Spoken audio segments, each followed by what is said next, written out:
ফুরফুরা শরীফের মুজাদ্দিদুজ্জামান আমির শরিয়ত কুতুবুল আলম দাদা হুজুর পীর কেবলা রহমতুল্লাহ আলাইহির সিলসিলার একজন নগণ্য খাদেম। আপনারা আমার সঙ্গী তো নাকি? জি। আমার মুজাদ্দিদুজ্জামানের 5 জন কলিজার টুকরা ছিলেন। আমরা জানাদেরকে 5 হুজুর বলে চিনি বা জানি। 5 হুজুর মুজাদ্দিদুজ্জামানের 5 কলিজার টুকরা, 5 হুজুর। এই 5 হুজুরের ভিতরে এক হুজুরকে বলা হতো কাইয়ুমুজ্জামান, যিনি হচ্ছেন বড় হুজুর পীর কেবলা রহমতুল্লাহ আলাইহি। বড় হুজুর পীর কেবলা রহমতুল্লাহ আলাইহিকে বলা হতো কাইয়ুমুজ্জামান। আমার মুজাদ্দিদে জামান আপনার 1330 সালে হজ পাকে গেলেন। ওই 1330 সালে হুজুরের হজের সঙ্গী ছিলেন বড় হুজুর পীর কেবলা রহমতুল্লাহ আলাইহি। সঙ্গী ছিলেন বসিরহাটের কে? আল্লামা রুহুল আমিন রহমতুল্লাহ আলাইহি। বড় হুজুর পীর কেবলা রহমতুল্লাহ আলাইহি কোন একদিন ভক্ত মুরিদদেরকে সামনে নিয়ে খুব আক্ষেপের সঙ্গে একটি কথা বলেছিলেন। আমার দিকে তাকান। ভক্ত মুরিদদেরকে সামনে নিয়ে খুব আক্ষেপের সঙ্গে বলেছিলেন, বাবা আমি মনে করছি ওয়াজ নসিহত করা বন্ধ করে দেব, ওয়াজ নসিহত আর করবো না বাবা। কার কথা শোনাচ্ছি? কোন হুজুর? না,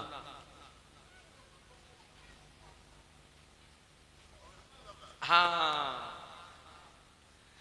বড় হুজুরের কথা শোনাচ্ছি, কাইয়ুমুজ্জামানের কথা শোনাচ্ছি।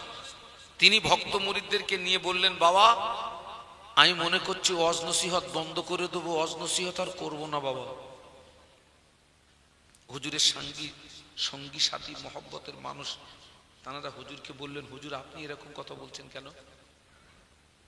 আপনার মতো ব্যক্তি যদি বক্তৃতা জগৎ থেকে সরে আসেন তো সমাজ তো আরো গুমরাহির মধ্যে পড়ে যাবে, আপনি এরকম কথা বলছেন কেন?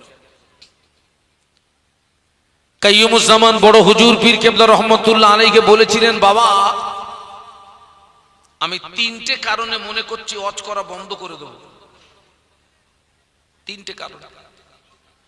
তার ভিতরে 1 নাম্বার কারণ বলেছিলেন, যারা বক্তা এদের অধিকাংশ নিয়ত খারাপ। আগে ধরেছেন আমাদের, বাবা আমরা কিন্তু একেবারে দুধে ধোয়া না। 2 নাম্বার বলেছিলেন, যারা শ্রোতা ওদের অধিকাংশ নিয়ত খারাপ। 3 নাম্বার বলেছিলেন, যারা জলসা দাতা ওদেরও অধিকাংশ নিয়ত খারাপ। কটা হলো? কি কি?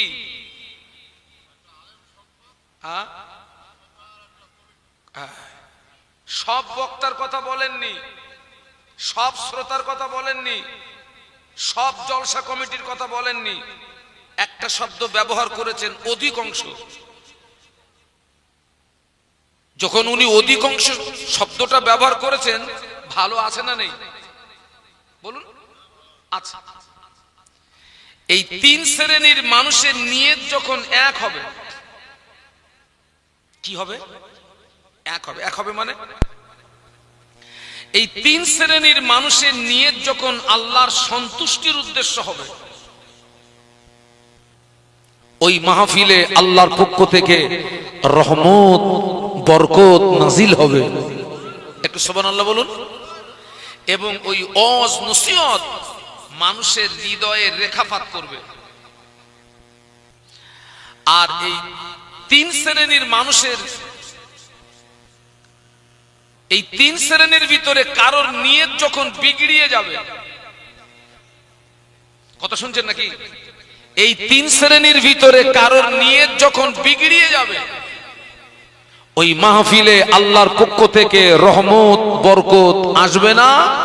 আর ওই ওয়াজ নসিহত মানুষের হৃদয়ে রেখাপাত করবে না। আমি আপনাদেরকে অনুরোধ করব, একটু দেখুন বড় হুজুর পীর কেবলা রহমতুল্লাহ আলাইহির এই যে কথাটা বর্তমান যুগ সন্ধিক্ষণে একদম কাঁটায় কাঁটায় মিলে যাচ্ছে। এত মাহফিল হচ্ছে, কাজ হচ্ছে না, এর কারণ হচ্ছে আমাদের কি খারাপ হয়ে গেছে বলুন তো? নিয়ত খারাপ হয়ে গেছে, নিয়ত খারাপ। বুখারী শরীফের প্রথম হাদিস হচ্ছে ইন্নামাল আমালু বিন্নিয়াত। একটু সুবহানাল্লাহ বলুন। যার সহজ সরল অর্থ হচ্ছে আমলের ভিত নিয়তের উপরে। আমলের ভিত, একটু কথা বলুন, নিয়তের উপরে। নিয়ত যদি ভালো হয় আল্লাহ চাইলে ফল ভালো পাওয়া যাবে, আর নিয়ত যদি বিগড়িয়ে যায় ভালো ফল পাবেন এ আশা করা। আমি ছোট্ট একটা দৃষ্টান্ত দিচ্ছি, ব্রেন সাফ হয়ে যাবে। সামান্য নিয়তের পার্থক্যের জন্য বান্দা সব থেকে বঞ্চিত হয়। একজন ব্যক্তি পৃথিবীর জমিনে বসবাসের জন্য ঘর বানাচ্ছেন, তো তিনি হেড মিস্ত্রিকে ডেকে বললেন, ভাইরে আমার ঘরের দক্ষিণ দিকে একটা জানালা রাখবি, দক্ষিণের বাতাস যেন আমার ঘরে প্রবেশ করে। আর একজন ব্যক্তি ঘর বানাচ্ছেন, তিনি হেড মিস্ত্রিকে বললেন, ভাইরে আমার ঘরের দক্ষিণ দিকে একটা জানালা রাখবি, ফজরের আজানটা যেন শুনতে পাই। তাও একটু সুবহানাল্লাহ বললেন না? একটু মহব্বতে বলুন। একজন জানালা রাখছে কিসের জন্য? বাতাস খাওয়ার জন্য, আর একজন আজান শোনার জন্য। দুজনের নিয়ত কি একরকম না দু রকম? আচ্ছা, যিনি বাতাস পাওয়ার উদ্দেশ্যে জানালা রেখেছেন, ওই জানালা দিয়ে কি আজানের আওয়াজ আসবে না? আসবে তো। আর যিনি আজান শোনার জন্য জানালা রেখেছেন, ওই জানালা দিয়ে কি বাতাস ঢুকবে না? তাহলে দুজনের নিয়ে দু রকম হয়েও তো কোনো অসুবিধা নেই নাকি? মাল তো সমান পাচ্ছে না। না, যিনি জানালা রেখেছেন বাতাস পাওয়ার জন্য, ওই জানালা দিয়ে বাতাস আসবে, আজানের আওয়াজ আসবে, বাতাস আসবে, আজানের আওয়াজ আসবে, কিন্তু ওই ব্যক্তিটা সওয়াব পাবে না। যিনি আজান শোনার জন্য জানালা রেখেছেন, ওর নিয়তটা ভালো হওয়ার কারণে ওই জানালা দিয়ে আজানের আওয়াজ আসবে, ওই জানালা দিয়ে বাতাস আসবে। আল্লাহ চাইলে ঘুমটা ভালো হবে, ওর নিয়তটা ভালো হওয়ার কারণে আল্লাহ পাক ওর নামায়ে আমালে সওয়াব দান করবে। একটু মহব্বতে বলুন। ব্যাপারটা বুঝতে পেরেছেন নাকি? একজনের নিয়ত ছিল কি শোনা? আজান শোনা, এর নিয়তটা ভালো। আর যে বাতাস পাওয়ার উদ্দেশ্যে জানালা লেগেছেন, ওর নিয়তটা। তাহলে একটা শব্দের পার্থক্যের জন্য একজন সওয়াব পাচ্ছে আর একজন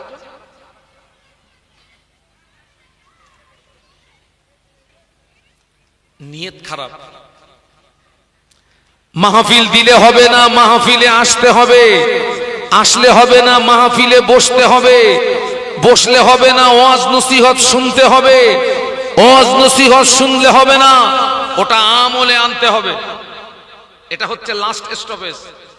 আবার বলছি, মাহফিল দিলে হবে না, মাহফিলে আসতে হবে। আসলে হবে না, মাহফিলে বসতে হবে। বসলে হবে না, ওয়াজ নসিহত শুনতে হবে। শুনলে হবে না। বলুন বলুন, আমলে আনতে হবে। আমলের বাংলা মানে হচ্ছে বাস্তব জীবনে রূপ দেওয়া। আচ্ছা আপনারা বলুন তো, সারা জীবন তো ওয়াজ শুনেছি বাবা, এই আমলের দিক দিয়ে আমরা এগিয়ে না পিছিয়ে?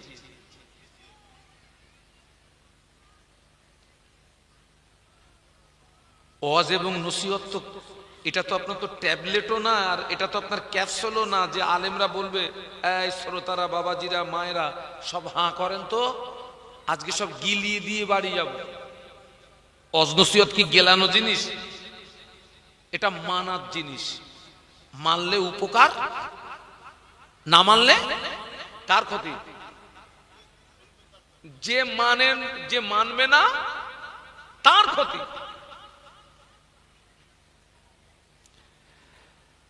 তাহলে আমাদের কি করতে হবে? আমলে আনতে হবে। আমল করতে হবে।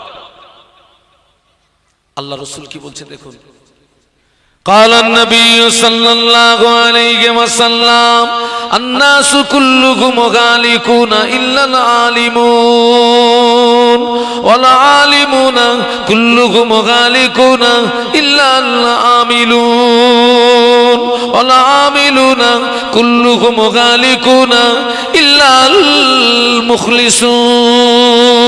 المخلصون। একটু বলা যাবে আল্লাহু আকবার, সবাই মিলে বলুন, আর একটু আওয়াজ তুলুন। একটা একটা করে আমার কথাগুলো বুঝে নেবেন, না বুঝতে পারলে আমাকে বলবেন। আল্লাহ নবী বললেন সমস্ত মানুষ ধ্বংস হয়ে যাবে, সমস্ত মানুষ বরবাদ হয়ে যাবে, সমস্ত মানুষ নাস্তে নাবুদ হয়ে যাবে, কেবলমাত্র আলেমরা নাজাত পেয়ে যাবে। সব মানুষ কি হবে? ধ্বংস হয়ে যাবে, বরবাদ হয়ে যাবে, নাস্তে নাবুদ হয়ে যাবে। নাজাত পাবে কারা? আলেম। নিশ্চিত কথাটা শুনে আপনাদের মনে একটা প্রশ্ন আসা স্বাভাবিক যে হুজুর, তাহলে আলেমরাই যদি শুধু নাজাত পায় তাহলে আপনারাই শুধু নাজাত পাবেন, আমরা সব শেষ? কি বা মুরব্বী, এরকম একটা প্রশ্ন আসে তো? তাহলে আপনারাই শুধু নাজাত পাবেন, আমরা সব শেষ? ঘাবড়ানোর কোনো কারণ নেই। আজকের এই মাহফিল আমাদের বাঁচার ডাক দিয়েছে, আপনারাও বাঁচতে এসছেন, আমিও বাঁচতে এসছি, আপনাদেরকে বাঁচানো হবে। বলুন ইনশাআল্লাহ, একটু বলুন ইনশাআল্লাহ। আলেম নাজাত পেয়ে যাবে। আলেমের বাংলা মানে হচ্ছে জ্ঞানী। আলেমের বাংলা মানে জ্ঞানী। আচ্ছা বাবা, 5 ওয়াক্ত নামাজ পড়তে হবে, রমজান শরীফে রোজা রাখতে হবে, টাকা থাকলে হজ করতে হবে, টাকা থাকলে যাকাত দিতে হবে, সুদ খাওয়া যাবে না, মদ পান করা যাবে না, গাঁজায় দম দেওয়া যাবে না, লটারির টিকিট কাটা যাবে না, সমিতি বন্ধন গ্রুপ লোন আরো সব হাবিজাবি সব কি আছে না, এই সমস্ত কাজগুলো করা যাবে না।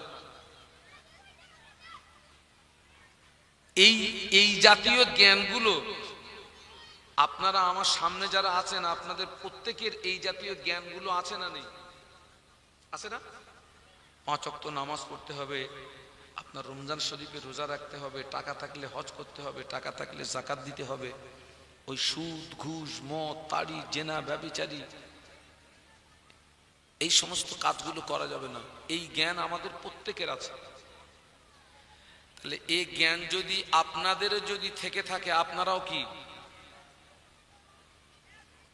আপনারাও আলেম। আল্লাহ রসুল বলেছেন সব মানুষ ধ্বংস হয়ে যাবে, আলেম নাজাত পেয়ে যাবে। আর আপনারাও আলেম, আপনারাও জ্ঞানী। রসুলের হাদিস অনুযায়ী আপনারাও নাজাত পেয়ে গেলেন। একটু বলুন সুবহানাল্লাহ। বাবা, সেই জন্য ওয়াজ নসিহত দিতে হয়, ওয়াজ নসিহতের মজলিসে আসতে হয়, ওয়াজ নসিহত শুনতে হয়। আপনারাও সব জ্ঞানী, এই জ্ঞান আপনাদের প্রত্যেকের আছে। কিন্তু আল্লাহ নবী এক ধাপ এগিয়ে গিয়ে বলছেন আলিমুনা কুল্লুহুম গালিকুনা ইল্লাল আমিলুন। আল্লাহ নবী বললেন সমস্ত আলেম ধ্বংস হয়ে যাবে, আলেম বরবাদ হয়ে যাবে, আলেম নাস্তে নাবুদ হয়ে যাবে, কেবলমাত্র আমলকারীরাই নাজাত পেয়ে যাবে। আলেম ধ্বংস হয়ে যাবে, আলেম বরবাদ হয়ে যাবে, আলেম নাস্তে নাবুদ হয়ে যাবে, আমলকারী নাজাত পাবে। আমলকারী, জানার নাম আলেম না, মানার নাম আলেম। আমরা জেনে ভূত, জ্ঞান আছে আমল নেই। জ্ঞান আছে কি নেই বলুন? আমল নেই। কোন নারী আর কোন পুরুষ জানে না যে মদ খাওয়া শরীয়তে নিষেধ?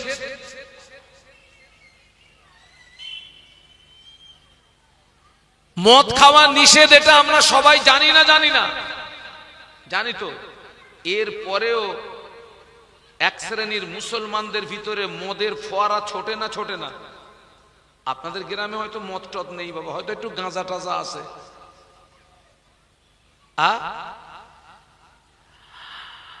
বাবা আগে শুনতাম যে পুরুষরা মদ খায়, এখন শুনছি আলাদা জিনিস। এখন নাকি পুরুষের চেয়ে নাকি আপনার কিছু কিছু মেয়েরা আছে ডবল মাতাল, মেয়েরা মদ খাচ্ছে।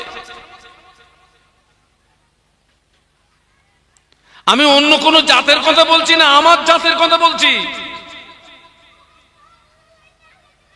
তারা নিজেকে মুসলমান বলে দাবি করে, নামটা মুসলমানের, কিন্তু কাজটা হচ্ছে ইবলিসের মতো। সমাজে নারী আর পুরুষ কিতনা মানুষ যে মদের ভিতরে ডুবে গেছে, আশ্চর্য হয়ে যাবে। কিতনা নারী আর পুরুষ, জ্ঞান আছে আমল নেই। 5 ওয়াক্ত নামাজ আল্লাহর হুকুম, কোন নারী আর কোন পুরুষ জানে না? সব নারী আর সব পুরুষ জানে যে 5 ওয়াক্ত নামাজটা কার হুকুম। সব নারী আর সব পুরুষের ভিতরে আমল আছে না? কোন নারী আর কোন পুরুষ জানে না যে সুদ হারাম? এরপরেও আপনার মুসলিম সমাজে নারী পুরুষের ভিতরে সেই সুদের ফোয়ারা আবার ছুটছে না। আবার নিজেকে দাবি করছে আমি মুসলমান। আহা, আমরা যে ফুরফুরা শরীফের মুজাদ্দিদে জামানকে মানি, কেন মানি? মুজাদ্দিদুজ্জামান বাংলাদেশে ওয়াজ করছি হুজুর, আপনি যেটা শুনেছেন সত্য শুনেছেন। মুজাদ্দিদুজ্জামান বলেছিলেন, ও বাবা বাড়িওয়ালা, ফুরফুরার আবু বকর সুদের মাল গ্রহণ করে না। আমি না জেনে খেয়ে ফেলেছি বাবা, আমার খাওয়ার দামটা তোমায় নিতে হবে। আমি যে না জেনে বাবা খেয়ে ফেলেছি, আমার এই খাওয়ার দামটা নিতে হয় বাবা। তবে আমি আবু বকর, আমি যে তোমাকে খাওয়ার দামটা দেবো, ওই পয়সাটা আমার কাছে নাই বাবা। এখান থেকে ফুরফুরা পর্যন্ত যেতে যে রাস্তা খরচ, ওই পয়সা ছাড়া অতিরিক্ত পয়সা আমার কাছে নাই।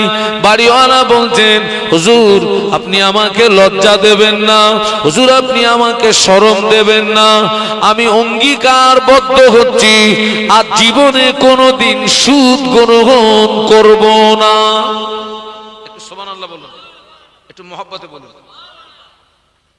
হুজুর আমি অঙ্গীকারবদ্ধ হচ্ছি, হুজুর আমি তওবা করছি, আমি আর জীবনে সুদ গ্রহণ করব না। আচ্ছা বাবা, ওই যে পাকা সুদখোর যদি তওবা করে, ওর বাড়ি খাওয়া যাবে?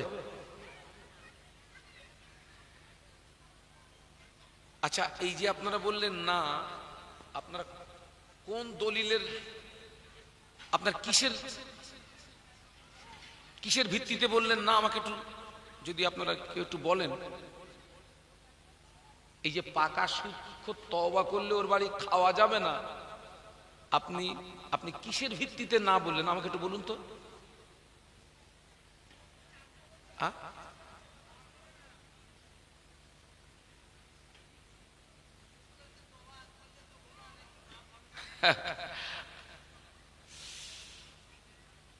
সমস্যা হচ্ছে, একজনের স্বভাব হচ্ছে, ও হচ্ছে মসজিদে যায়, জুমার নামাজে 5 জোড়া করে জুতো চুরি করে। আজও আমাদের মসজিদে আপনার জুতো চুরি হয় না? হয়। এখন যার যার জুতো চুরি হচ্ছে, মালটা চুরি করতেছে কে এইটা কেউ ধরতে পারে না। যার যার জুতো চলে যাচ্ছে, ওরা তো ফুল একটা টার্গেটে আছে। আল্লাহর কি রে, কোনোদিন কি ধরা পড়বি নি? সেই দিন তোর খেলাটা দেখাবো তোর। এরা একটা টার্গেটে আছে। হ্যাঁ, বলতে না বলতে পরের জুমায় ধরা পড়ে গেছে। এখন যখন চোর যখন আপনার কি বলে আপনার ধরা পড়ে যায়, যার মাল যায় সেও চালায়, আর যার না যায় চালা মারি। ওরে যখন গুদম পেটা শুরু করেছে, তখন ও বলছে আল্লাহর কিরে, বাপের কিরে, মার কিরে, খোদার কিরে, আমি অঙ্গীকারবদ্ধ হচ্ছি আর জীবনে কোনোদিন জুতো চুরি করব না। আর ওই লোকটা বলছে হুজুর, আপনি আমাকে খাওয়ার দাম দেবেন, আপনি আমাকে আমার লজ্জা দেবেন না, আমি অঙ্গীকারবদ্ধ হচ্ছি আর জীবনে কোনোদিন সুদ গ্রহণ করব না। এই যে লোকটা জুতো চুরি করে ধরা পড়ে আপনার গণধোলাই খাওয়া পরে অঙ্গীকারবদ্ধ হলো, এতদিন জুতো চুরি করেছে পশ্চিম পাড়ার মসজিদে, এখানে ধরা পড়ে ও আপনার কজোড়া করে করতো 5 জোড়া। ঠিক তার পরের জুমায় দক্ষিণ পাড়ার মসজিদে গিয়ে একই কাজ। আর সেদিন একেবারে হাতে নাতে ধরে ফেলেছে। ধরেই যখন উদম পেটা যখন শুরু করেছে, তখন ও ওজন রাশ দেখাচ্ছে, এই আমার গায়ে হাত দিলি কেন? বলে আরে তুই তো গত জুমায় পশ্চিম পাড়ায় তওবা করলি, অঙ্গীকারবদ্ধ হলি আর জীবনে কোনোদিন জুতো চুরি করবো না, আবার ফের আজকে দক্ষিণ পাড়ায় এসে আবার করলি, আর তোরে তো আমার ধরে আমরা ধরলাম, আবার তুই রাশ দেখাচ্ছিস। বলে গায়ে হাত দিবি নি, আমার থলে খুলে দেখ। থলে খুলে দেখতেছ 3 জোড়া। তো বলতেছে এই তো 3 জোড়া। বলে গায়ে যে হাত দিচ্ছিস, আগে জুতি চুরি করতাম কজোড়া, গত জমায় আমাকে ধোলাই দিছিস, ধোলাই দেওয়ার পরে কমেছে না কমেনি? তাহলে তোরা আমার মারতেছিস কেন? তাহলে গত জুমায় ধোলাই খাওয়ার পরে 5 থেকে 3 জোড়া এসেছে, স্বভাব ভালো হয়েছে? বলুন বলুন বলুন না। ওই পাকা সুদখোর তওবা করলে ওর বাড়ি খাওয়া যাবে না। ওকে 1 বছর দেখো যে ওর তওবার উপরে দাঁড়িয়ে আছে কিনা, আবার সুদের দিকে ঝুঁকতেছে কিনা। কথা বুঝতে পারছেন না? ওকে দেখো ও তওবার উপরে দাঁড়িয়ে আছে কিনা। মুজাদ্দিদুজ্জামান বললেন, ও বাবা বাড়িওয়ালা ফুরফুরার আবু বাকার সুদের মাল গ্রহণ করে না, ফুরফুরার আবু বাকার সুদের মাল খায় না। আমি না জেনে খেয়ে ফেলেছি বাবা, আমার খাওয়ার দামটা তোমায় নিতে হবে। তবে আমি আবু বাকার, আমি যে তোমাকে খাওয়ার দাম দেবো ওই পয়সাটা আমার কাছে নাই। এখান থেকে ফুরফুরা পর্যন্ত যেতে যে রাস্তা খরচ, ওই পয়সা ছাড়া অতিরিক্ত পয়সা আমার কাছে নাই। ও বাবা বাড়িওয়ালা, আমি আবু বাকার আমার গায়ের জামাটা খুলে দিয়ে যাচ্ছি বাবা। হুজুরের জামার ভিতরে ফতুয়া পরা ছিল, হুজুর আমার গায়ের জামাটা খুলে দিয়ে ফুরফুরা শরীফে চলে গেলেন। ও বাবা বাড়িওয়ালা, আমি আবু বাকার ফুরফুরা শরীফে গিয়ে তোমার খাওয়ার দামটা পাঠিয়ে দেবো।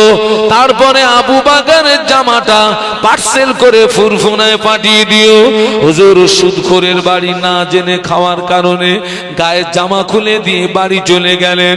পরে তারা জামাটা পার্সেল করে ফুরফুরায় পাঠিয়ে দিয়েছিলেন। তবে তিনি আল্লাহর ওলি হয়েছিলেন।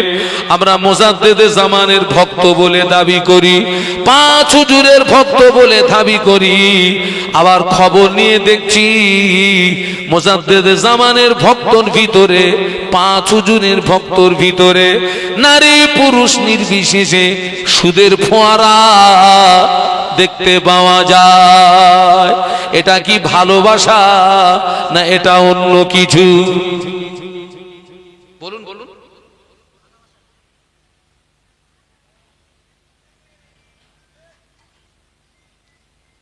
আমার মন চাচ্ছে একটু রসগোল্লা খাবো, তো এখান থেকে আপনাদের ওই আপনার ঘটকপুকুরে আপনার 4 রাস্তার মোড়ে মিষ্টির দোকান আছে না? মিষ্টির দোকানে গিয়েছি, কিন্তু কাছে টাকা নেই, কিন্তু মন চাচ্ছে খুব রসগোল্লা খাবো, টাকা নেই, ওরা তো মাল দেবে না।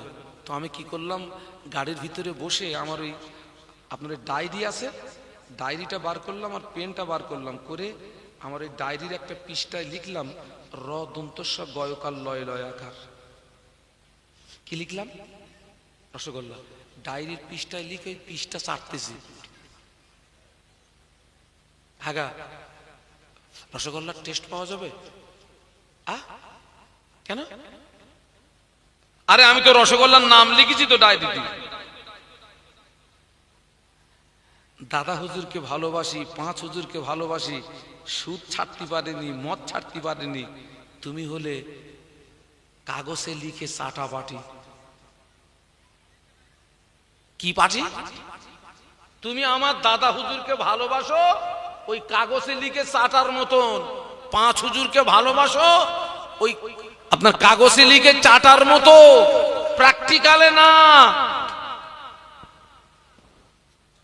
শুধু করেন নামাজ কবুল হয় না, মদ করেন নামাজ কবুল হয় না, জেনা করেন নামাজ কবুল হয় না, শুধু করেন ইবাদত কবুল হয় না, মদ করেন ইবাদত কবুল হয় না, জেনা করেন ইবাদত কবুল হয় না। ওরা যদি বিনা তওবায় মারা যায়, কিয়ামত পর্যন্ত ওদের কবরের আগুন বন্ধ হবে না। আমার ভাইরা, আগে ধনী বাবা, আগে গরিবরা শুধু খেত, ধনীরা ভালো ছিল, গরিবরা শুধু খেত, ধনীরা ভালো ছিল। এখন দেখছি ব্যাপার উল্টো হয়ে গেছে। এখন বাবা গরিবদের চেয়ে বড় বড় ধনীরা পাকা পাকা শুধু খো। ঠিক না ভুল? আগে খেত কারা? গরিবরা। আর এখন চালাচ্ছে কারা? কথা বলে না। সুদ গরিবের জন্য হারাম, ধনীর জন্য হারাম। যেটা হারাম ওটা সকলের জন্য হারাম। কিন্তু কিয়ামতের ময়দানে গরিবরা একটা কথা বলতে পারবে, আল্লাহ অভাবে তাড়নায় খেয়ে ফেলেছিলাম। কিসের তাড়নায়? একটু সবাই মিলে বলেন না। গরিবরা তবু কিয়ামতের ময়দানে একটা কথা বলতে পারবে, আল্লাহ পাক অভাবে তাড়নায় খেয়ে ফেলেছিলাম। এখন যারা ধনীরা সুদ খাচ্ছে, এরা কিয়ামতের ময়দানে কি জবাব দেবে? আমার মনে হয় ওদের জবাব দিতে গেলে এইরকম বলতে হবে, আল্লাহ পাক মাল বাড়াতে গিয়ে কিছু খেয়ে ফেলেছিলাম, বাবাজি গুদম পেটা হবে না, হবে না। এই বাবা কথা বলেন না কেন? গুদম পেটা চলবে না, চলবে না।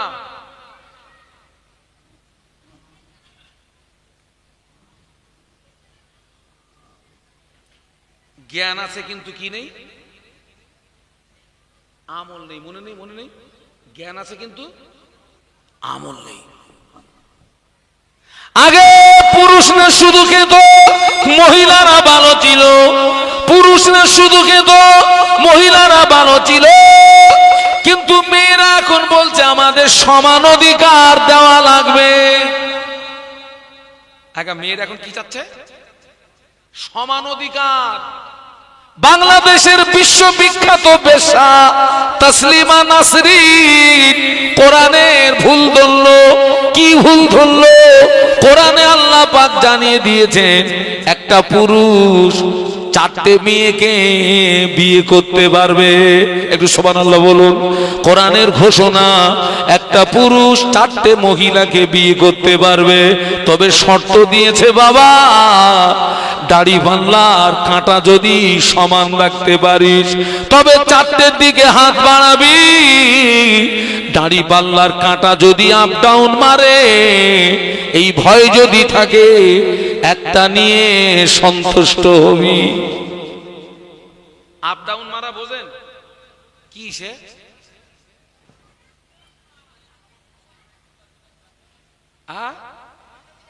আচ্ছা, সমান চোখে মানে বাম চোখে 5 মিনিট দেখবো আর ডান চোখে 5 মিনিট, ও গল্প চলবে না। তাসলিমা নাসরিন ভুল ধরল। একটা পুরুষ যদি 4টে মেয়েকে বিয়ে করতে পারে, একজন মহিলা কেন 4টে পুরুষকে বিয়ে করতে পারবে না? কোরআন এটা ভুল ঘোষণা দিয়েছে। ইসলাম নারীদের অধিকার কেড়ে নিয়েছে। এখন যে কিছুক্ষণের জন্য ওই শয়তানের দলিল যদি মেনে নেই, একটা পুরুষ যদি 4টে মেয়েকে বিয়ে করে, ওই 4টে মেয়ের পেট থেকে যে বাচ্চা আসবে, ওদের বাপ চিনতে কি অসুবিধা হবে নাকি? জোরে বলুন, জোরে বলুন না। কিন্তু একজন মহিলা যদি 4টে পুরুষকে বিয়ে করে, ওদের পেট থেকে যে বাচ্চা আসবে, বাপ বলে ডাকবে কারে?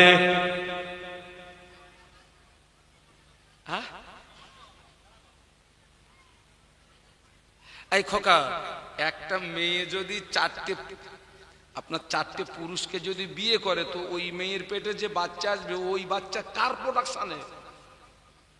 এ মাল তুই ধরবি কি করে? আমাদের এই ভারতবর্ষের কিছু মহিলারা ওই তাসলিমা নাসরিনের মত সমর্থন করে বলল, আমাদের সমান অধিকার দিতে হবে। আগে পুরুষরা শুধু যেত, মহিলারা ভালো ছিল, মহিলারা ভালো ছিল। আমার স্ত্রী আমাকে একদিন কাছে ডেকে বলছে, প্রাণের স্বামী, তোমার কাছে আমার একটা দাবি। আমি বললাম, কি দাবি? স্ত্রী আমাকে বলছে, শুনুন না, আমাদের একটা ছেলে একটা মেয়ে। আমার স্ত্রী বলছে, ওটা হয়েছে আমার পেটে, আমার পেটে, আমার পেটে। এবারে যদি তুমি আর বাচ্চা নাও, সমান অধিকার দেওয়া লাগবে। ও দুটো আমার পেটে হয়েছে, পরে যদি আর বাচ্চা নাও, পরেরটা জানো তোমার পেটে হয়।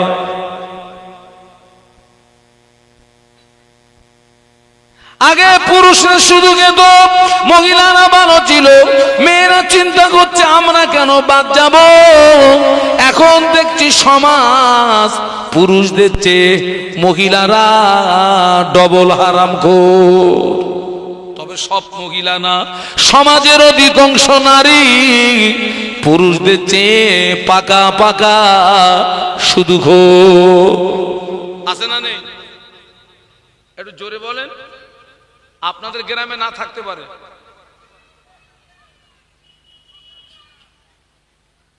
মহিলারা পাকা পাকা সুদখোর। খোদার গজব কি এমনি আসছে? আল্লাহর গজব, আল্লাহর গজব আসতো না। আমরা আল্লাহর গজবকে কি করছি? টেনে আনছি। আল্লাহর গজব।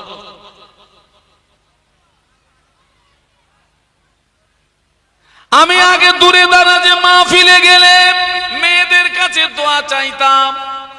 আমি মাহফিলে গিয়েছি হায়দ্রাবাদ, আহমেদাবাদ, রাজস্থানে মাহফিলে গিয়েছি, ত্রিপুরায় মাহফিলে গিয়েছি, মহারাষ্ট্র নাগপুরে মাহফিলে গিয়েছি, বাংলাদেশে মাহফিলে গিয়েছি। আগে যখন দূরে দাঁড়াতে মাহফিলে যেতাম, মেয়েদের কাছে দোয়া চাইতাম, মেয়েদের কাছে দোয়া চাইতাম। কারণ হচ্ছে দোয়া কবুলিয়াতের 1 নাম্বার শর্ত হলো হালাল রুজি খাওয়া।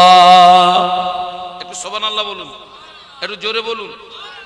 দোয়া কবুলিয়াতের 1 নাম্বার শর্ত কি? হারামখোরের দোয়া কবুল হয় না, মেয়েরা হালাল খায়। ওই জন্য আমি মেয়েদের কাছে দোয়া চাইতাম, আমি অমুক জায়গায় মাহফিলে যাচ্ছি, তোরা আমার জন্য দোয়া করবি, আল্লাহ যেন আমার ইজ্জত বাঁচায়, আল্লাহ যেন আমার সম্মান বাঁচায়, তোদের দোয়া কবুল হয়, তোরা আমার জন্য দোয়া করবি। তবে এখন দূরে দাঁড়াতে মাহফিলে গেলে আর মেয়েদের কাছে দোয়া চাই না। কারণ ওই ঘুরিয়ে দেখছি পুরুষদের চেয়ে অধিকাংশ মহিলারা ডবল হারামখোর। ওই জন্য এখন আর ওদের কাছে দোয়া চাই না, যা পারি নিজে নিজে করি, নসিবে যাই আছে তাই হবে বাবা। এখন দেখছি সমাজ একদল মহিলারা শেষ করে ফেলেছে। তবে শুনে রেখে দেন, একজন মহিলা যদি জাহান্নামায় যায়, ওর সঙ্গে আরো 4টে পুরুষ জাহান্নামায় যাবে। ওর বাপ জাহান্নামায় যাবে, ওর স্বামী জাহান্নামায় যাবে, ওর বড় ভাই জাহান্নামায় যাবে, ওর বড় ছেলে জাহান্নামায় যাবে। একজন আমাকে প্রশ্ন করলো, হুজুর অপরাধ করছে ওই মহিলা একা, এরা 4 জন কেন মার খাবে? কথা বুঝতে পারছেন না? অপরাধ করছে তো মহিলা একা, এরা 4 জন মার খাবে কেন? আমি তাকে বললাম, বাবা তোকে একটা প্রশ্ন করছি, তুই আমার প্রশ্নের জবাব দে। খোকারে, 22 সরালে কি উজু থাকে? আপনাদেরও জিজ্ঞাসা করছি, 22 সরালে কি উজু থাকে? আপনারা চুপ করে আছেন, কি থাকে নাকি? 22 সরালে উজু থাকে না। আমি জিজ্ঞাসা করলাম, খোকা 22 যখন সরে যায়, তুই যখন উজু করিস কি কি ধুস? বলছে হুজুর মুখ ধুই, হাত ধুই, চোখ ধুই, কান ধুই, পা ধুই। আমি বললাম, খোকা তোর হাওয়া বার হলো পিছনের দরজা দিয়ে, ওখানে কি কোনো পানি টানি মারিস? বলছে হুজুর না, কোনোদিন মারিনি। আমি বললাম, তোর হাওয়া বেরোলো পিছনের দরজা দিয়ে, তুই এই শীতে হাত কেন তুই চোবালি, মুখ কেন তুই ধোয়ালি, পা কেন তুই পানিতে দিলি? বলছে হুজুর তাও তো ঠিক, তো কোনোদিন ভাবিনি, শালা হাওয়া বেরোচ্ছে পিছনের দরজা দিয়ে, এদের চুবুচ্ছি কেন? আমি বলি, খোকা পিছনের দরজা দিয়ে হাওয়া বার হওয়ার ব্যাপারে হাতের অপরাধ আছে, পায়ের অপরাধ আছে, মুখের অপরাধ আছে, চোখের অপরাধ আছে। আমি ট্রেনের ভিতরে বসে আছি, ট্রেনের ভিতরে বসে আছি, পেটে খিদে চোখে ঘুম। ট্রেনের ভিতরে বসে আছি, পেটে খিদে চোখে ঘুম। হঠাৎ কানে আওয়াজ আসলো, চাই বাদা। কি আওয়াজ? কান দিয়ে শুনেছি, চোখ দিয়ে দেখেছি, জবান দিয়ে ডেকেছি, পা দিয়ে এগিয়ে গিয়েছি, হাত দিয়ে নিয়েছি। এরা যদি সহযোগিতা না করত, মাল ভিতরে যেত না, তোর পিছনের দরজা দিয়ে হাওয়া বেরোতো না। এবার কথা বুঝতে পারছেন না? এরা সহযোগিতা না করলেও মাল ভিতরে যেত না, আর পিছনের দরজা দিয়ে কথা বলে না, হাওয়াও বেরোতো না। একজন মহিলার জীবনের রাখাল হলো 4টে পুরুষ। 1 নাম্বার রাখাল হলো ওর বাপ, 2 নাম্বার রাখাল হলো ওর বড় ভাই, 3 নাম্বার রাখাল হলো ওর স্বামী, 4 নাম্বার রাখাল হলো ওর বড় ছেলে। এরা 4টে যদি রাখাল হিসাবে সমান দায়িত্ব পালন করতে, মহিলা শরীয়ত বিরোধী কাজের সঙ্গে যুক্ত হতে পারত না। এরার দায়িত্ব পালন করেনি বলে মহিলা অপরাধ করে, ও যতটা অপরাধী, এরা দায়িত্ব না পালন করার কারণে এরাও সমান অপরাধে। বলুন অপরাধী। ওই মহিলার ঠিকানা হবে যেখানে, এই 4টে ভদ্রলোকের ঠিকানা হবে সেখানে। তবে একটা বিষয় একটু ভেঙে দেই, এই 4টে রাখালের ভিতরে মনে করুন 2 জন রাখাল দায়িত্ব পালন করেছে। ওই মেয়েটা মাহফিলে যাচ্ছে, মাথায় কাপড় নাই, বুকে কাপড় নাই, ওর বাপ ওকে বাধা দিয়েছে, বড় ভাই ওকে বাধা দিয়েছে, মা তুই এইভাবে যাস না, বোন তুই এইভাবে যাস না। কিন্তু মহিলা ওদের কথা মানলো না, মহিলা ওদের কথা শুনলো না। কিয়ামতের ময়দানে আল্লাহ ওই 2 রাখালকে নাজাত দিয়ে দেবে। একটু মহব্বতে বলুন, আর একটু জোরে বলুন।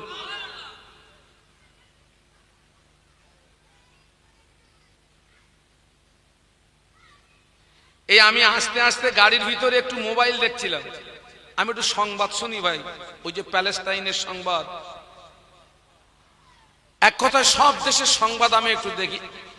আপনার এখন দেখছি হাসিনার তাও বলে না ফাঁসি, তো সেই হাসিনার ফাঁসি দেখতে গিয়ে দেখছি আর একটা ঘটনা বেরিয়ে আসলো, স্কুলের শিক্ষকের সঙ্গে ছাত্রীর প্রেম। স্কুলের ছাত্রীর সঙ্গে কার প্রেম? শিক্ষকের প্রেম, তা হচ্ছে ভিডিও কলে। আপনার ভিডিও কলে ছাত্রী ইঙ্গিত করে বলছে আমাকে একটা চুমু দাও, আর শিক্ষক তাই করছে। সেইটা এখন আপনার ফেসবুকে ব্যাপকভাবে ভাইরাল হয়েছে। এখন সেই ছাত্রীর দাবি ওই শিক্ষককে বিয়ে করব আমি। শিক্ষক নারাজ। সমাজ কোথায় চলে গেছে দেখেন। আমরা আমাদের মেয়েগুলোকে দিই কোথায়? আমরা স্কুলে দেই তো, যাদের কাছে দেই যারাই রক্ষক তারাই কি? তারাই ভক্ষক। যারাই রক্ষক তারাই ভক্ষক।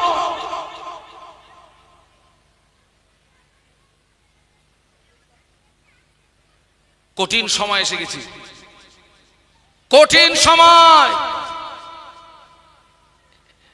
এবং জেনে রেখে দেন, বর্তমান যুগ সন্ধিক্ষণে সবচেয়ে বেশি গোনা হয় এক শ্রেণীর নারীদের কারণে। সব নারী খারাপ না, সব বোন খারাপ না, সব ফুম্মা খারাপ না, সব খালাম্মা খারাপ না, তবে খারাপের সংখ্যাটা বলুন বলুন বেশি হয়ে গেছে, ভালো সংখ্যাটা কমে গেছে বাবা। আর এর জন্য দায়ী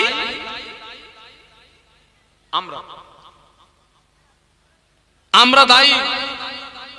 এই যে আমি মদের কথা বলছিলাম, আমি মাহফিলে আসছি, আপনার রাজস্থান থেকে আমাকে একটা ফোন আসলো।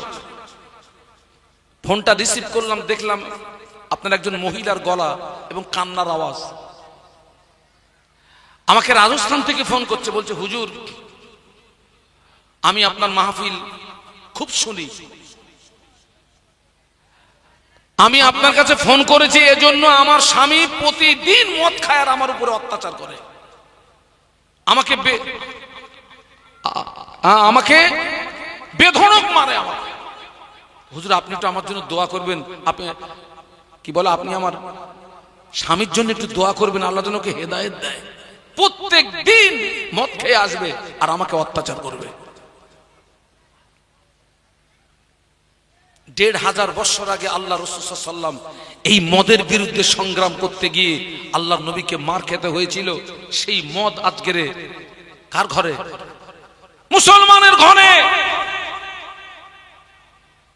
সেই মদ আজকে মুসলমানের ঘরে। তুমি মুসলমানের নামের কলঙ্ক, তুমি মুসলমানের নামে শত্রু।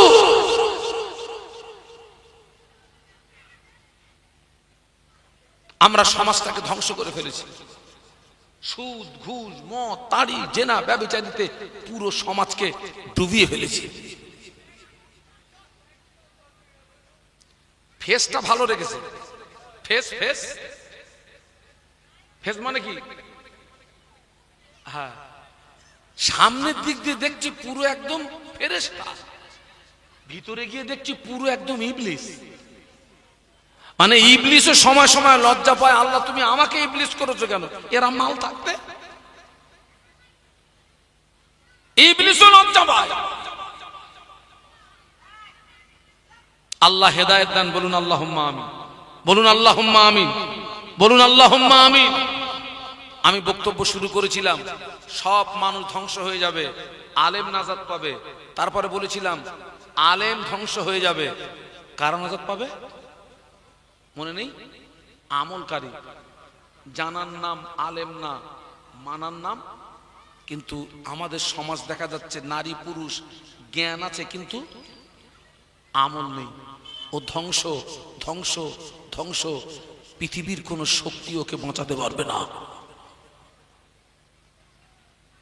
পৃথিবীর কোন শক্তি ওকে বাঁচাতে পারবে না, কোন হুজুর ওকে বাঁচাতে পারবে না, কোন আলেম ওকে বাঁচাতে পারবে না, কোন পীর জাদা ওকে বাঁচাতে পারবে না।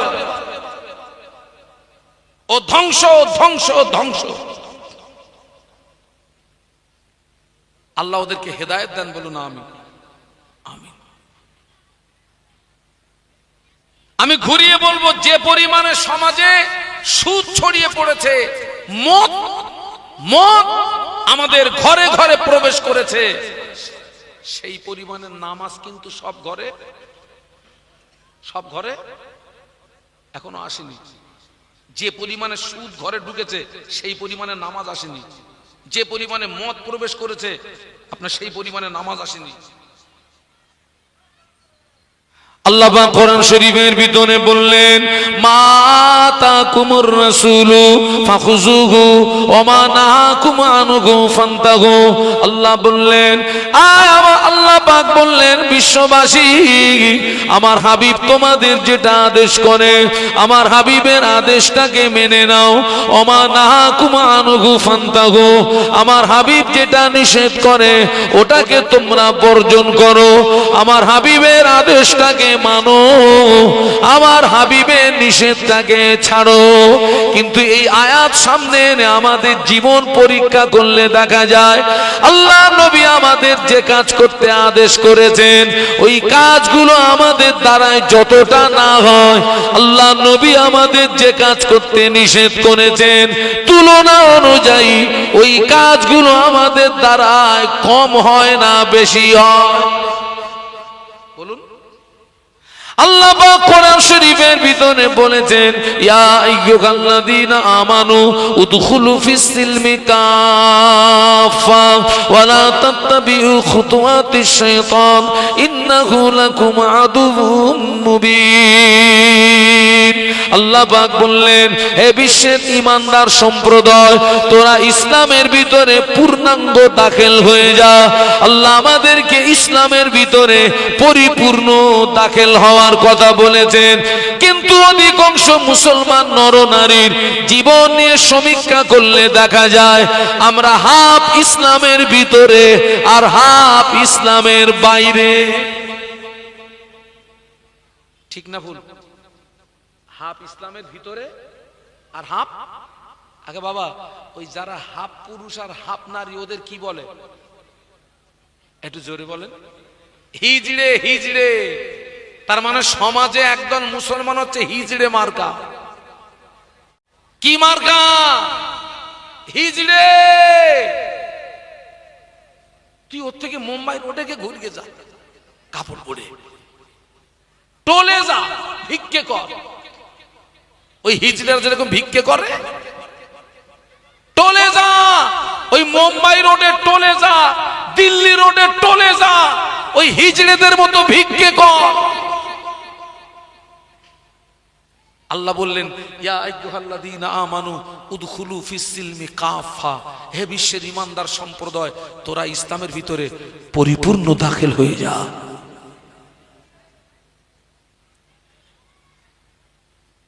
10 বছর ওয়াজ শুনেছি, 20 বছর আপনার 20 বছর ওয়াজ শুনেছি, 25 বছর ওয়াজ শুনেছি, কিন্তু আমার জীবনটা এখনো সেই হিজড়ে মার্কা জীবন। বাবা,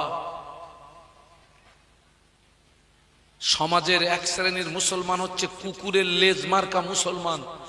কুকুরের লেজ মার্কা মুসলমান। বাবাজি, এই আলেম ওলামারা এনারা যে কোরআন হাদিসের মাপকাঠিতে আপনার রস করে, ওই যে কুকুরের লেজ সোজা না বেঁকা? বেঁকা। এখন যদি 3 কুইন্টাল আপনার ওই ঘি দিয়ে ওই কুকুরের লেজ টেনে টেনে টেনে টেনে টেনে টেনে ছেড়ে দেবো, মাল সোজা হবে বলে মনে হয়? 3 কুইন্টাল ঘি দিয়ে টানার পরেও তেল শেষ, টানা শেষ, মাল আবার। আলেম ওলামারা কোরআন হাদিস দিয়ে টেনে টেনে টেনে টেনে সোজা করে ছেড়ে দিচ্ছে, আপনার প্যান্ডেলের দরজা পার হচ্ছে, মাল বেঁকে বাড়ি যাচ্ছে। আলেম সোজা করবে কি করে? ও তো কুকুরের লেজ মার্কা মুসলমান। আল্লাহ পাক হেদায়েত দেন, বলুন আল্লাহুম্মা আমিন, বলুন আল্লাহুম্মা আমিন। আপনারা দোয়া করবেন। আমি যখন আমার জন্য দোয়া চাই, তামাম বিশ্বের মুসলমানদের জন্য দোয়া চাই, আল্লাহ তামাম বিশ্বের মুসলমানদেরকে তুমি হেদায়েত নসিব করো, আল্লাহ তামাম পৃথিবীর মুসলমানদেরকে তুমি হেফাজত করো, মসজিদ মাদ্রাসা হেফাজত করো, মা বোনদের ইজ্জতকে হেফাজত করো।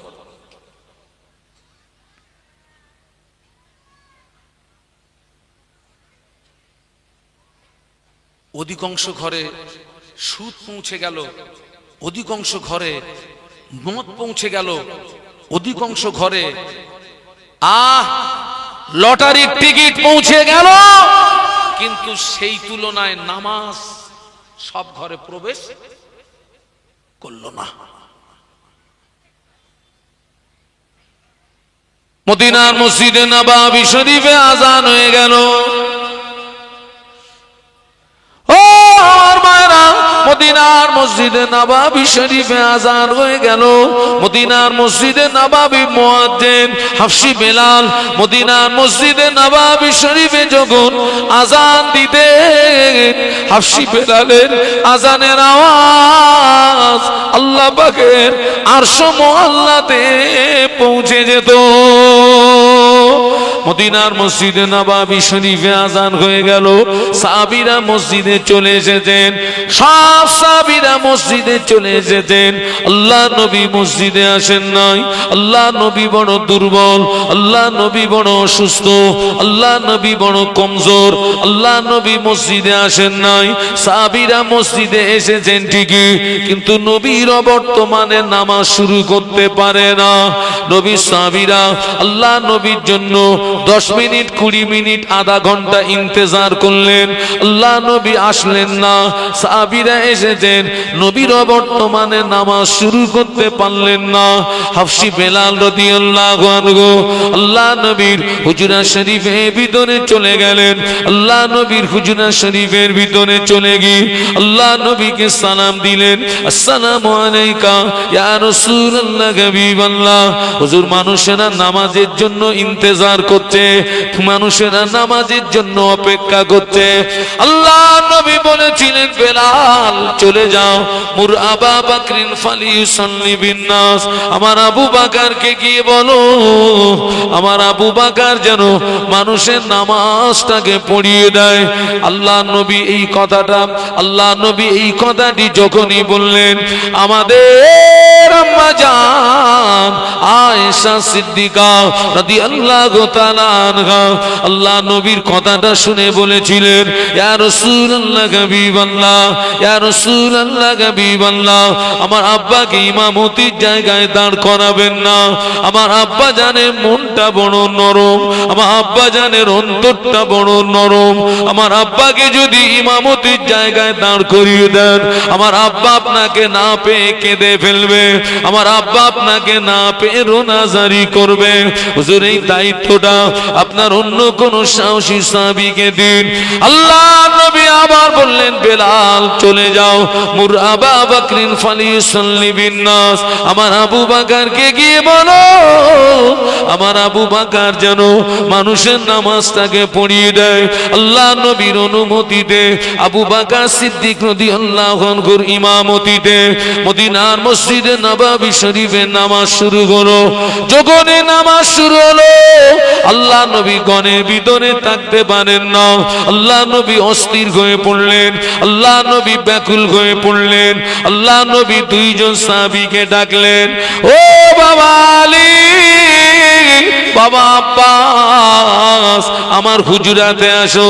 2 জন সাহাবী আল্লাহ নবীর হুজরা শরীফের ভিতরে চলে গেলেন। আল্লাহ নবী 2 সাহাবীর কাঁধের উপরে ভর করে, আল্লাহ নবী 2 সাহাবীর কাঁধের উপরে ভর করে আল্লাহ নবী মসজিদে আসছিলেন। আল্লাহ নবী এত দুর্বল, সাহাবীদের কাঁধের উপরে ভর করার পরেও আল্লাহ নবীর কাদা মোবারক 2টি জমিনে ঘেঁষড়িয়ে যাচ্ছিল। আল্লাহ নবীর কাদা মোবারক মোবারক দুটি জমিনে নিগড়িয়ে যাচ্ছিল। ওই অবস্থায় আল্লাহ নবী মসজিদে আসলেন। সাহাবীরা নামাজের ভিতর থেকে আল্লাহ নবীকে দেখতে পেয়ে কোন সাহাবী সুবহানাল্লাহ পড়লেন, কোন সাহাবী আলহামদুলিল্লাহ পড়লেন, কোন সাহাবী আল্লাহু আকবার পড়লেন। আবু বকর সিদ্দিক রাদিয়াল্লাহু আনহু ইমামতির জায়গা থেকে বুঝতে পেরেছেন আল্লাহ নবী মসজিদে চলে এসেছেন। ও আমার ভাইরা, সাহাবীরা নবীকে আগিয়ে দিলেন। আবু বকর সিদ্দিক রাদিয়াল্লাহু আনহু ইমামতির জায়গা থেকে পিছিয়ে আসলেন। আল্লাহ নবী অসুস্থ শরীরে শুধু নামাজ পড়েন না, আল্লাহ নবী অসুস্থ শরীরে মদিনার মসজিদে নববী শরীফে আল্লাহ নবী বসে বসে বসে বসে বসে বসে বসে বসে সাহাবীদের নিয়ে নামাজের ইমামতি করেছিলেন। আজকে আমরা কি করছি? এত মাহফিল হচ্ছে, সবাই নামাজ পড়ে। আবার একদল আছে বলে হুজুর নামাজ পড়ি আর না পড়ি হুজুর আমার মন খুব ভালো। ওরে চিটিং বাস, তুই নামাজ পড়িস নি তোর মন ভালো মানে? তুই পাক্কা চিটিং বাস। তুই হুজুর নামাজ পড়ি আর না পড়ি হুজুর আমার মন ভালো। যে নামাজ কায়েম করলো সে দিনকে প্রতিষ্ঠিত করলো, যে নামাজ ছেড়ে দিল সে দিনকে ধ্বংস করলো। তুই দিনকে ধ্বংস করছিস আবার তোর মন ভালো? আমাদের সমাজে কিছু মহিলা আছে বলে হাঁস তবু পাছা উঁচু করে শামুক পায়। তোরা এত পাছা উঁচু করে কি পাস? মা তুই কবরে যা, কবরে যা, তোর গাপ পোটা করবে। তোর কবরে সেকেন্ডে সেকেন্ডে বাস পড়বে, মিনিটে মিনিটে না।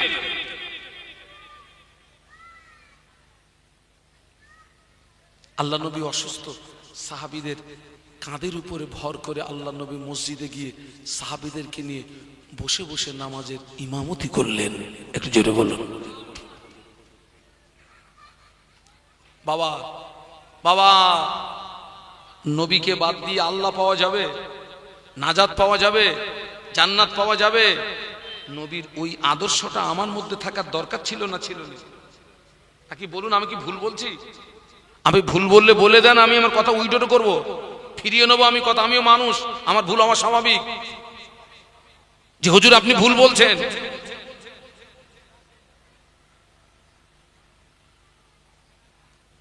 আজকের অসুস্থ শরীরে সাহাবীদের কাঁধের উপরে ভর করে এসছেন। ওই অসুস্থতার পিরিয়ডে এমনও দিন চলে গেছে আল্লাহ নবী টোটালে আসেননি।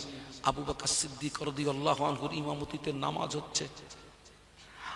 আল্লাহ নবী এত অসুস্থ, আপনার মাথা উঁচু করার মতো ক্ষমতা নেই। আল্লাহ নবী বললেন, ও আমার আয়েশা, আমার মাথাটাকে একটু উঁচু করে ধরো। আম্মা জান আয়েশা সিদ্দিকা রাদিয়াল্লাহু তাআলা আনহা আল্লাহ নবীর মাথা মোবারকটাকে উঁচু করে ধরলেন।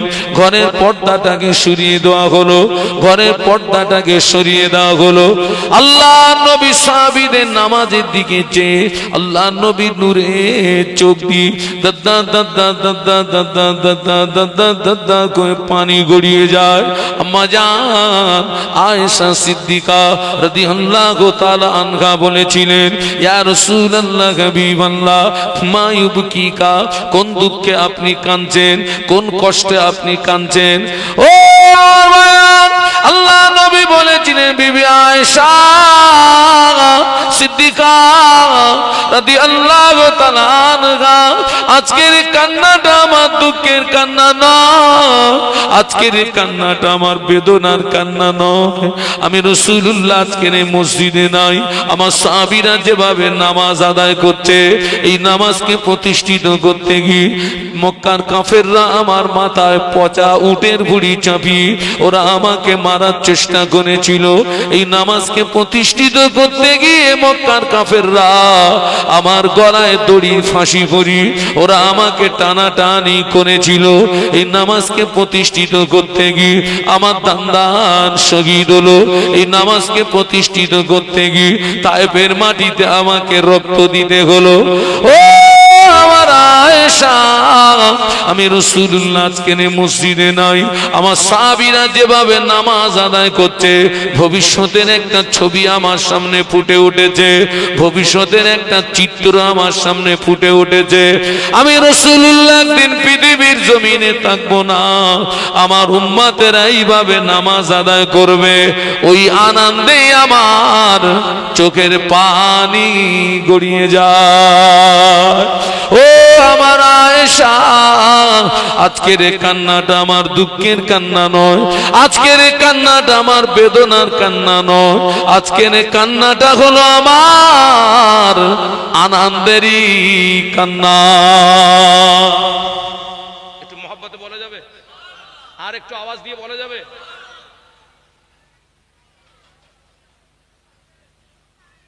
অনেক আগে একটা কথা রেখে এসেছি, কিন্তু যে ওয়াজ নসিহত ক্যাপসুলও না ট্যাবলেটও না বলেছিলাম, এটা কিন্তু গেলানো জিনিস না, এটা মানার জিনিস, মানলে উপকার। এখন যদি কেউ বলে শাহানুর আলম আপনি আপনার মতন বলে যান, আমি কি করব, বাড়ি গিয়ে ভাববো, বাবা আমার কোনো ক্ষতি হবে? ক্ষতিটা তোমার হবে। হ্যাঁ, তবে একটা বিষয় দেখতে পারেন, শাহানুর আলম যে কথাগুলো বলছে ওই কথার উপরে শাহানুরের আমল আছে কিনা, এইটা আপনি দেখতে পারেন।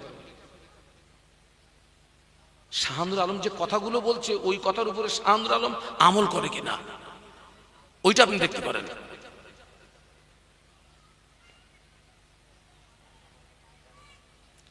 ফজরের আযান হয়ে গেল, জোহরের আযান হয়ে গেল, আসরের আযান হয়ে গেল, মাগরিবের আযান হয়ে গেল, ইশার আযান হয়ে গেল। যে বাড়িতে বাপ নামাজে দাঁড়িয়ে যায়, মা নামাজে দাঁড়িয়ে যায়, ছেলে নামাজে দাঁড়িয়ে যায়, মেয়ে নামাজে দাঁড়িয়ে যায়, ওই নামাজি বাড়িটাতে আল্লাহর আসমান থেকে রহমত বরকত নাজিল হয়। ফজরের আযান হয়ে গেল, জোহরের আযান হয়ে গেল, আসরের আযান হয়ে গেল, মাগরিবের আযান হয়ে গেল, ইশার আযান হয়ে গেল। যে বাড়িতে বাপ নামাজ পড়ে না, মা নামাজ পড়ে না, ছেলে নামাজ পড়ে না, মেয়ে নামাজ পড়ে না, ওই বেনামাজি বাড়িটাতে আল্লাহর আসমান থেকে গজব নাজিল হয়।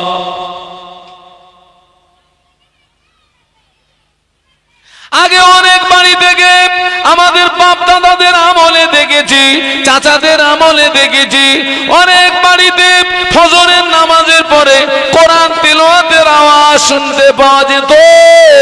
অনেক বাড়ির ভিতর থেকে মাগরিবের নামাজের পরে কোরআন তিলাওয়াতের আওয়াজ পাওয়া যেত।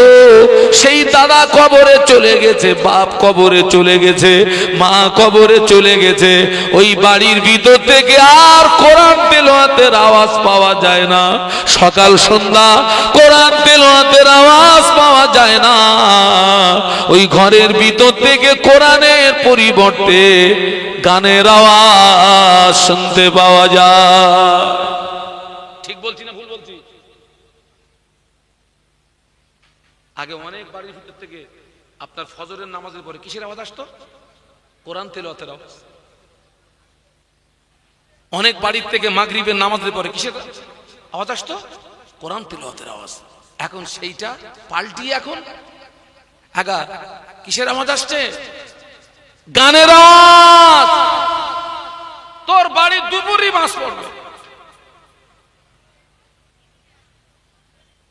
তোর ঘরে খোদার গজব হবে, তোর ঘর থেকে বরকত রহমত জনমের মতো বিদায় নেবে। টাকা থাকবে, শান্তি থাকবে না। সুখ আলাদা, শান্তি কথা বলে না। সুখ আলাদা, শান্তি। আল্লাহ তো সুখ দিয়েছে, তো শান্তি নেই। ও মায়েরা, আপনাদের ওয়াজ বন্ধ করেন, আমার ওয়াজ শোনেন। দরুদ শরীফ আল্লাহুম্মা। এতগুলো মানুষ একটু জোরে জোরে পড়ে। এখানে চিলিপটি আছে?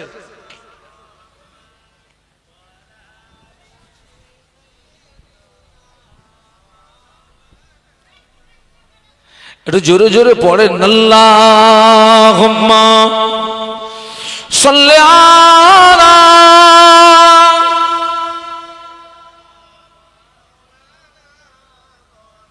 ওয়া আলা আলি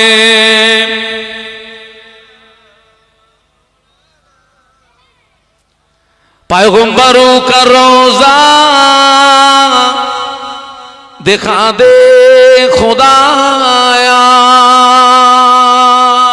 दरे मुद्दत से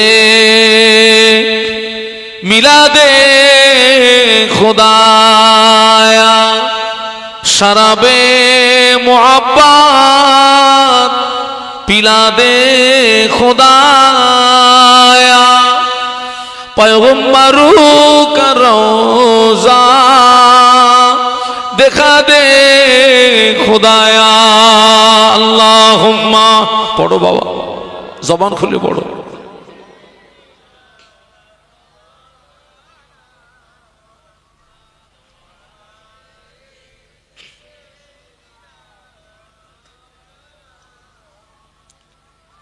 मुझे नाज है अपनी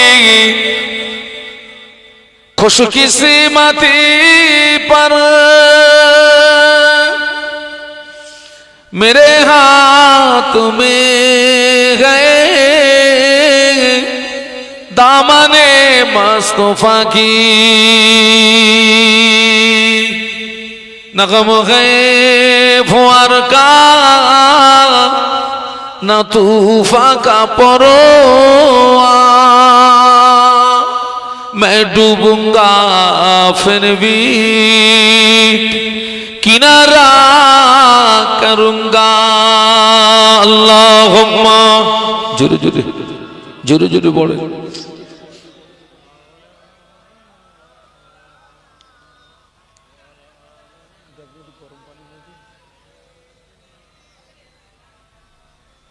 माशाल्लाह माशाल्लाह माशाल्लाह।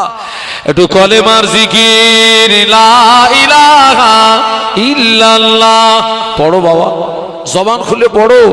লা ইলাহা ইল্লাল্লাহ মাশাল্লাহ।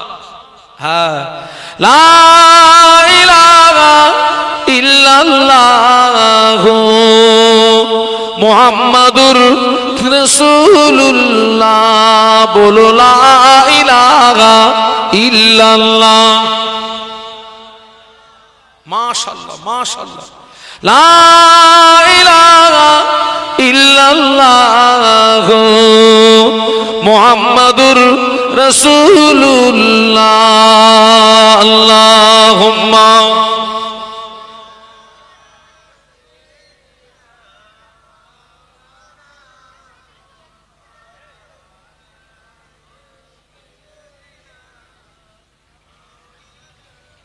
সকলে বলুন আল্লাহু আকবার।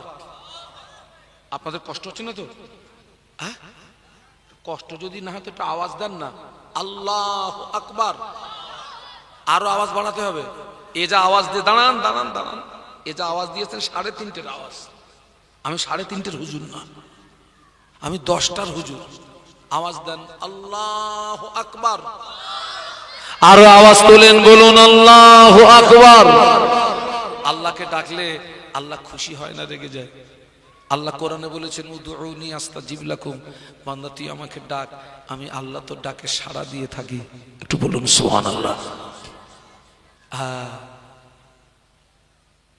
ঘরের ভিতর থেকে যে ঘরে নামাজ হতো, কোরআন তেলাওয়াত হতো, আজকে সেই ঘরে নামাজ বন্ধ হয়ে গেছে। কোরআন তেলাওয়াত, সেই কোরআনের পরিবর্তে কি এসছে? তুই হিসাবটা দিবি কি করে বাবা? তুই আল্লাহ পাকের দরবারে তুই মুখটা দেখাবি কি করে?